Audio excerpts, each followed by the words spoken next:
del conflicto del campo, no de este actual conflicto que de nuevo sí, para quizás mecharlo sí un poco con la actualidad que está pasando en este momento, sino con el que pasó allá en el año 2008, ¿no? El paro agropecuario, ¿sí? Lockouts y bloqueo de rutas en Argentina de 2008, ¿no? Fue un extenso conflicto en el que 4 organizaciones del sector empresario, de la producción agroganadera, ¿sí? En la Argentina, Sociedad Rural Argentina, Confederaciones Rurales Argentinas, CONINAGRO y Federación Agraria Argentina. Bueno, vamos a repasar, ¿sí? Parte de lo que fue esa historia, ¿sí? En donde, bueno, las consecuencias, por supuesto, no han dejado mayor, obviamente, recuerdo, ¿sí? Para el olvido, ¿sí? Para decirlo así.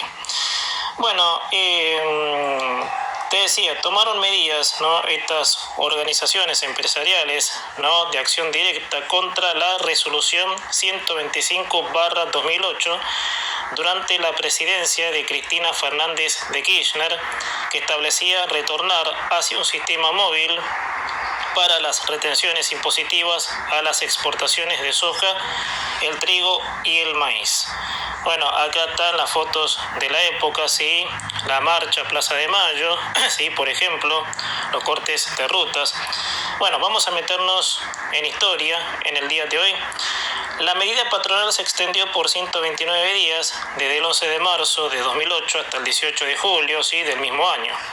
Al conflicto se le sumó un paro de los empresarios transportistas con bloqueos de rutas que agravó la situación y el abastecimiento de las ciudades. El proceso tuvo una alta politización, ¿sí? El oficialismo por parte de la oposición, periodistas y dirigentes de derechos humanos denunciaron que tenía fines golpistas, mientras que los organizadores lo negaron. Durante el conflicto y a raíz de su fuerte enfrentamiento con el secretario de Comercio Interior, Guillermo Moreno, se produjo la renuncia del ministro de Economía, Martín Lustó. Posterior a la renuncia del ministro, el 17 de junio de 2008, la presidenta Cristina Fernández de Kirchner envió al Congreso un proyecto de ley sobre las retenciones a las exportaciones de grano y las compensaciones a los pequeños productores, con el fin de que fuera el Poder Legislativo el que resolviera en definitiva la situación. Luego de ser aprobado, ¿sí? Por la Cámara de Diputados, el proyecto tuvo una votación empatada en el Senado, razón por la cual debió desempatar el vicepresidente Julio Cobos, ¿no? Muchos se deben acordar de esto, ¿no? Quien lo hizo negativamente en la madrugada del 17 de julio del año 2008. Al día siguiente, la Presidenta de la Nación ordenó dejar sin efecto la resolución 125/08. El 3 de octubre de 2008, las patronales declararon un nuevo paro, ¿sí? Por 6 días, con cortes parciales de rutas en caso de ser necesario. Esta vez para reclamar la completa anulación de las retenciones a la exportación. Bueno, esto es el prólogo, ¿sí? De lo que sucedía en aquella época y bueno, la que siempre se recuerda, ¿no? El voto positivo de Cobos, ¿no? El voto, sí, mejor dicho, no positivo de Julio Cobos, que bueno, terminó de generar una interna, por supuesto, dentro del partido, sí, que por primera vez, y extrañamente diría yo, bueno, era la primera vez, obviamente, que el peronismo, ¿sí? De la mano del kirchnerismo en este entonces, hacía una alianza con algún político radical. Bueno, vamos a ir un poco, ¿sí? Al marco económico de la producción agropecuaria, ¿sí? Obviamente de lo que generó, por supuesto, ¿sí? Este conflicto que estamos, obviamente, repasando en el día de hoy. Bueno, marco económico de la producción agropecuaria. En Argentina suele utilizarse la expresión el campo para referirse a las actividades rurales primarias, con un sentido estricto. La expresión está utilizada para hacer mención a la actividad agroganadera o agropecuaria de la región pampeana, donde se concentra mayoritariamente la producción de granos y ganadería vacuna. Con un sentido más amplio, sí, la expresión se utiliza para referirse a las actividades rurales que se realizan en el resto del país, que también suelen estar incluidas en la expresión económicas regionales. Toda la producción rural, incluido el sector forestal, representaba en 2007 el 5,61% del PBI total, empleando un 5%, ¿sí? digamos 325.000, del total de los trabajadores registrados formales en el país. Sin embargo, las oleaginosas, soja y girasol, los cereales, maíz y trigo y la carne bovina constituyen sumadas el 18,2% del total de las exportaciones, a la vez que las manufacturas de origen agropecuario constituyen poco más, ¿sí? de la mitad del total de las manufacturas exportadas.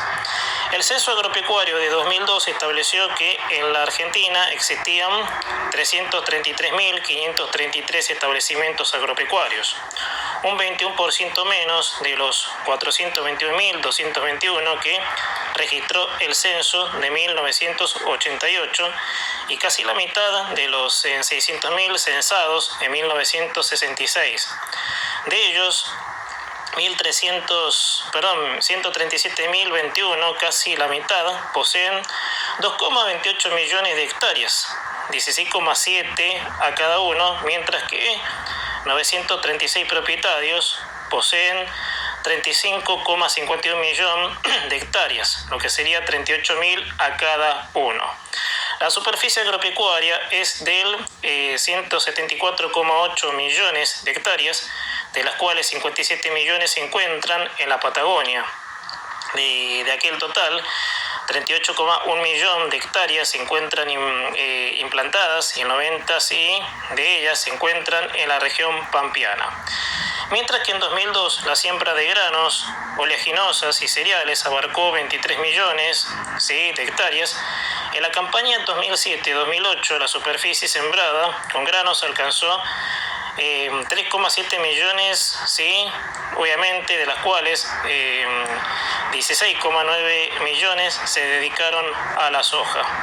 El censo agropecuario contabilizó 138.328 establecimientos en la región pampeana, con 73,7 millones de hectáreas en conjunto, como ha sido tradicional debido al predominio de la estancia. Existe en Argentina una considerable concentración de la propiedad rural, resultado del cual un 3,7% de los productores son dueños del 40% de la tierra.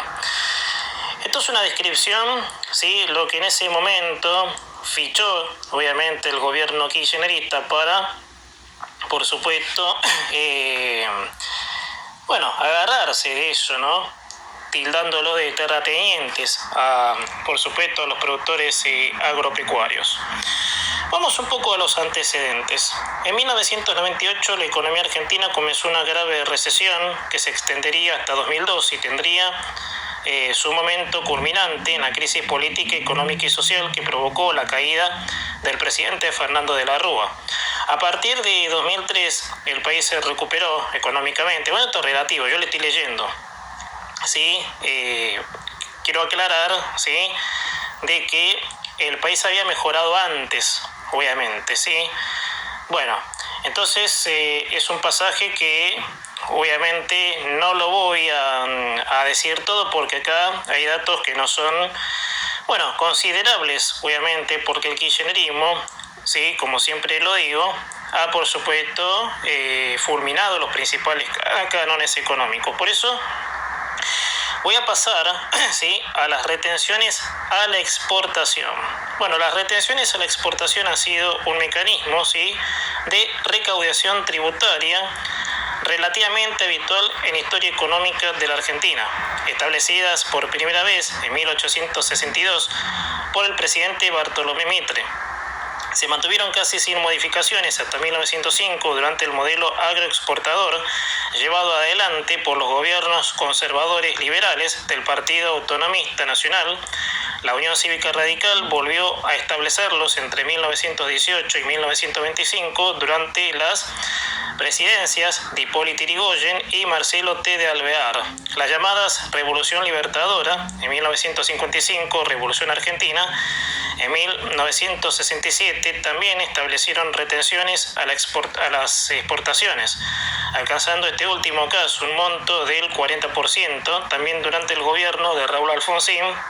Y la primera etapa de los dos gobiernos de Carlos Menem se impusieron considerables tasas de retenciones a las exportaciones agropecuarias, llegando en este último caso a tasas del 44% para la soja y del 33% para el maíz y el trigo. A partir de 1991, el presidente Carlos Menem adoptó una posición contraria a las retenciones a las exportaciones, dejando sin efecto las que se imponían a maíz, el trigo, el sorgo y los derivados manufacturados de la soja, y reduciendo la de esta última, y al girasol, cuando se exportaban en bruto, al 3%. Esto resultaba coherente con su política monetaria de dólar bajo o convertibilidad. Luego de la crisis de 2001, el presidente Eduardo Duhalde tomó la decisión de aumentar las retenciones a la exportación en abril del 2002, luego de un amplio debate en el gabinete en el que se registraron posiciones encontradas. La medida fue propuesta por el ministro de Economía, Remes Lenikov, con el apoyo del Fondo Monetario Internacional, sosteniendo que se trataba del único modo de financiar el déficit del presupuesto y que además parte de dichos fondos podrían financiar el plan de subsidios a los desocupados que había anunciado el presidente Duhalde. Duhalde se oponía inicialmente a elevar las retenciones a las exportaciones ante los argumentos que sostenían que su aplicación profundizaría la recesión, pero luego cambió de opinión. Aceptando un sistema que no fuera general, se establecieron excepciones para los bienes con alto valor agregado y esenciales para las economías regionales, como la miel y los limones. Finalmente decidió aumentar las retenciones y la exportación de granos, maíz y trigo, y oleaginosas, soja y girasol, llevándolas a un 20% promedio, un 10% para productos manufacturados y un 5% para el calzado. El gobierno evaluó también la posibilidad de establecer un sistema de retenciones móviles que acompañaran la cotización del dólar, pero finalmente se impuso el sistema de retenciones fijas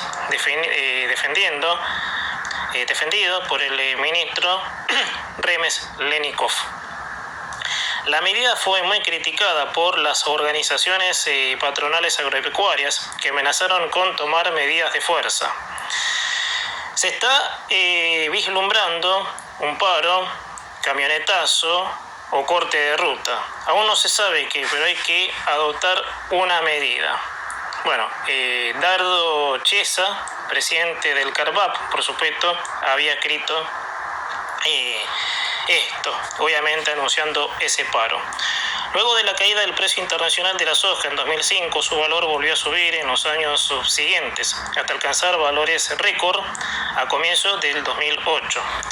En ese contexto, el gobierno del presidente Néstor Kirchner aumentó 2 veces las retenciones en enero y en noviembre del 2007, alcanzando un porcentaje de 35% para la soja en bruto, 32% para el aceite, 28% para el trigo y 25% para el maíz. Medidas similares se establecieron para el petróleo cuando el precio del barril llegó a $100 en noviembre de 2007, elevando las retenciones al 45%. Adicionalmente, el petróleo debe abonar regalías a cada una de las provincias en donde se encuentran los pozos. Bueno, hay, bastante que comentar en esto, pero vamos a ver si vamos a otro pasaje, para ir más a lo concreto, a lo que me interesaría llegar a mí, por supuesto. Sobre, por supuesto, el desarrollo del conflicto, ¿no? Obviamente, recién hicimos un poco los antecedentes. Vamos a ir, por supuesto, al inicio, obviamente, del paro. y por supuesto vamos también a repasar el periodo de tregua que existió también, obviamente. Bueno, vamos al inicio del paro entonces. Bueno, posición de las organizaciones ruralistas. Al día siguiente del anuncio ministerial, el 12 de marzo de 2008, las 4 asociaciones nacionales de empresarios agropecuarios, la Sociedad Rural Argentina, la Federación Agraria Argentina, las Confederaciones Rurales Argentinas y Coninagro, declararon un cierre patronal de 48 horas a fin de lograr que el gobierno dejara sin efecto el nuevo sistema de retenciones móviles, a ser implementado a partir del día 3. Las 4 asociaciones empresariales rurales actuaron bajo la dirección de Luciano Míguez, presidente de la Sociedad Rural Argentina, Mario Llambías, presidente de Confederaciones Rurales Argentinas, Antonio Magnone, presidente de Coninagro, Eduardo Bussi, presidente de la Federación Agraria. La protesta empresaria tuvo como objetivo inmediato restablecer el sistema de retenciones fijas vigentes hasta el 11 de marzo de 2008, cuestionando el sistema móvil establecido por el ministro Lustó. Si bien las organizaciones empresarias no dieron a conocer oficialmente las razones de su oposición a la movilidad de las retenciones, algunos, por supuesto, tic-tacs económicos, como el Centro de Gestión Agropecuaria de la Fundación Libertad, cuestionaron la medida para constituir un mecanismo regulatorio del mercado internacional, mediante el cual se establece prácticamente un precio tope a la soja, según, por supuesto, la CGA. Bueno, y acá hay uno de esos escritos, ¿sí?, que son dichos, obviamente, son cartas. En este sistema, la alícuota sube en la medida que aumenta el precio FOB índice. Este es el valor que calcula la Secretaría de Agricultura sobre la base de los precios de exportación sobre puertos argentinos. No es el que recibe el productor, ya hay que descontarle, ¿sí?, los gastos de exportación y las retenciones. Por otra parte, el derecho de exportación marginal determina, ¿sí?, cuánto retiene el Estado de cada suba adicional para la soja. Cuando el precio de exportación se mueve entre 400 y 500 dólares por tonelada, el fisco se queda con el 72% del aumento.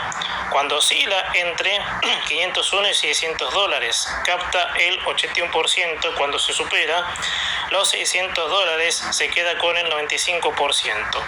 Esta fue una carta de Dante Romano, presidente del Centro de Gestión Agropecuaria.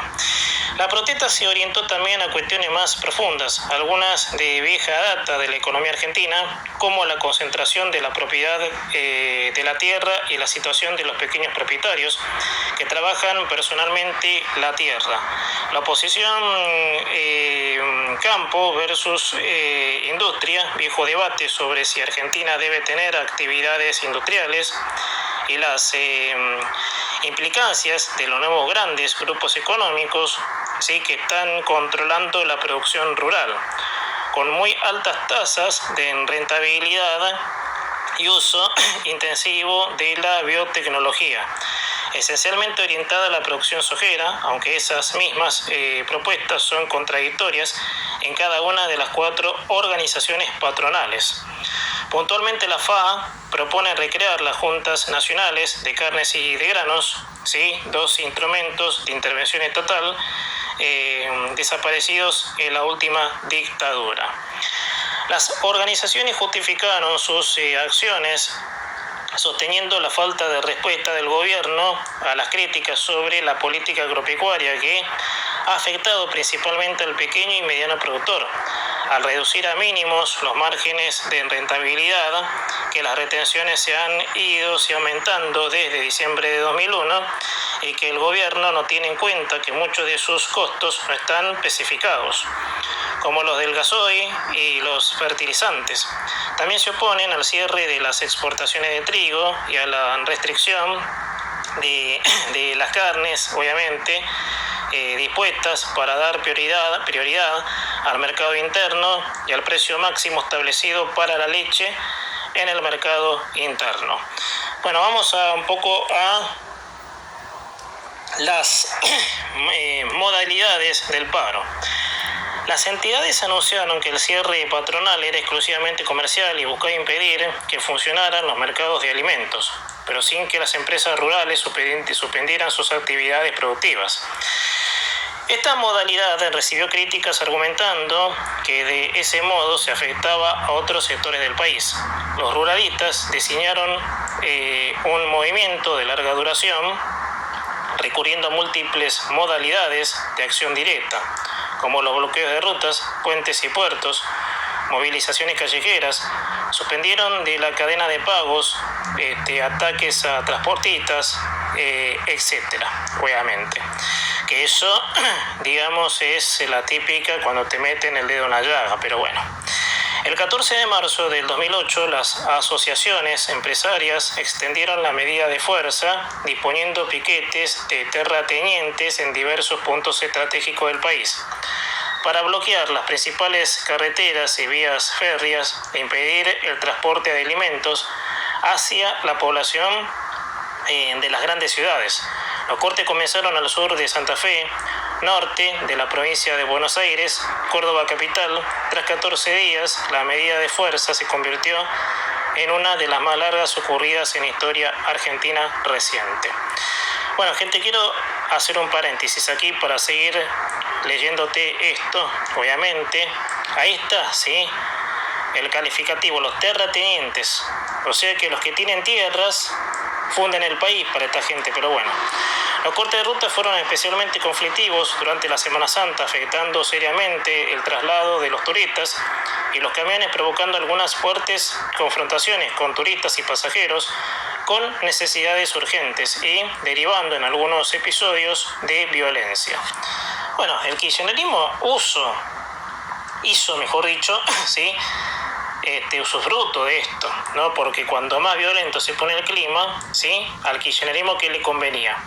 Yo recuerdo una frase, gente, ¿sí? Ahora yendo un poquito a la opinión de esto, ¿sí? Para decir algo sobre cómo el kirchnerismo, ¿sí? Tomó esta iniciativa, ¿sí? Que era subirle las retenciones a los del campo. ¿Qué pasó en ese entonces? ¿Cuáles fueron las reacciones del oficialismo de ese entonces ante tomar la medida y que la acataran los productores agropecuarios?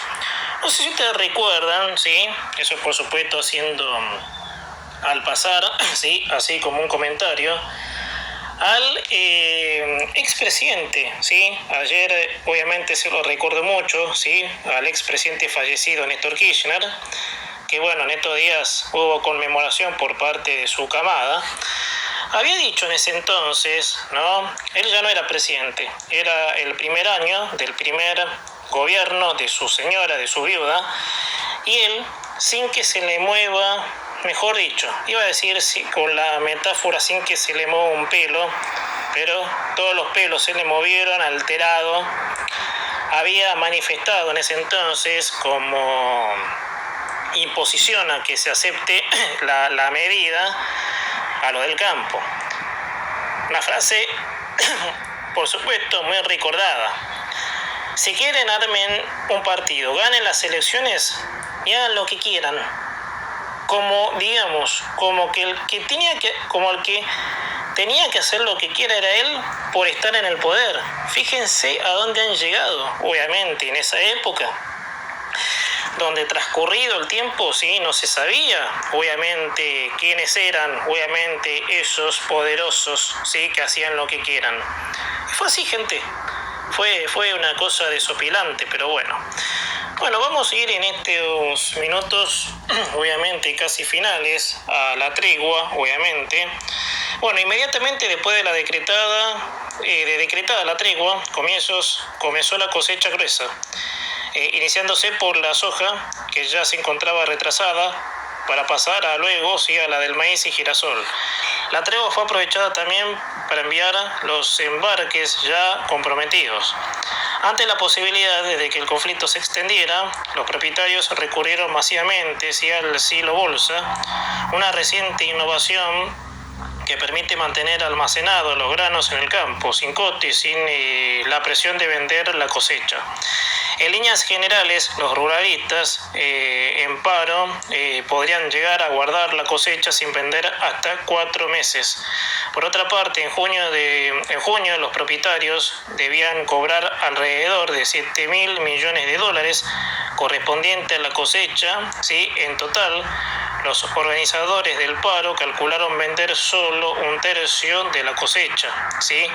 24,5, ¿sí? barra 26,5 millones, obviamente, para hacer frente a los gastos y compromisos que representa 15, 17 millones de toneladas de soja, 8 millones de maíz, 1,5 millones de girasol, reteniendo el resto. Unas 44,5 millones de toneladas, de las cuales el 75% es soja. De este modo, los organizadores del paro esperan poder mantener la protesta, sí, al menos hasta septiembre, cuando sería necesario volver a sembrar. Bueno, esto por supuesto es un dato, sí, bastante resonante de la época, ¿no? Bueno, en cuanto al precio, si bien la soja en el mercado argentino cayó un 11% desde el inicio del paro, de todos modos fue vendida a un precio que superó el 50% del que tenía el año anterior. También existieron diferencias regionales. Los productores de la región pampeana realizaron sus cosechas, primero las comercializaron y pagaron sus deudas a tiempo. En cambio, los productores de las zonas del norte, menos favorecidas al verse postergados en la cosecha, no pudieron cumplir sus contratos. Bueno, acá puedo ver fotos, ¿sí?, de incendio de pastizales y madera sobre Buenos Aires. Bueno, eso ha generado también, para agregarte un dato al pasar, ¿se acuerdan obviamente que se había puesto, sí, en vigencia, para mejor decir así, un pronóstico de humo? ¿Sí? Cuando los medios hablaban del pronóstico, pronosticaban la llegada de humo, sí, era por esto. Era por el incendio de pastizales por parte de las organizaciones, y así por supuesto esta gente siempre se la salió con la suya. Bueno, a ver si encuentro una foto ya para ir cerrando, ¿sí?, de los antecedentes que esto generó, que fue una pérdida bastante importante, ¿sí?, en lo que tiene que ver la producción. Obviamente que el campo es el que produce y el que genera todo, si nos ponemos a pensar. El gobierno metiendo mano, como lo está haciendo ahora, obviamente, como en este círculo vicioso que tienen, ¿no?, digamos, de la famosa redistribución de la riqueza, tratando de engañar a la gente, como siempre lo hicieron, pero en fin, yo creo que hay mucho para repasar. Bueno, el conflicto se generó en el año 2008, ¿sí?, que, bueno, ha generado una crisis económica, ¿sí?, que ha generado también muchas pérdidas, obviamente, en la producción, el desabastecimiento que había, para agregar otra postilla a esto, el desabastecimiento, ni un sachet de leche había, obviamente, cuando se desató el paro, obviamente, del campo del año 2008. Hasta aquí, hora de hablar.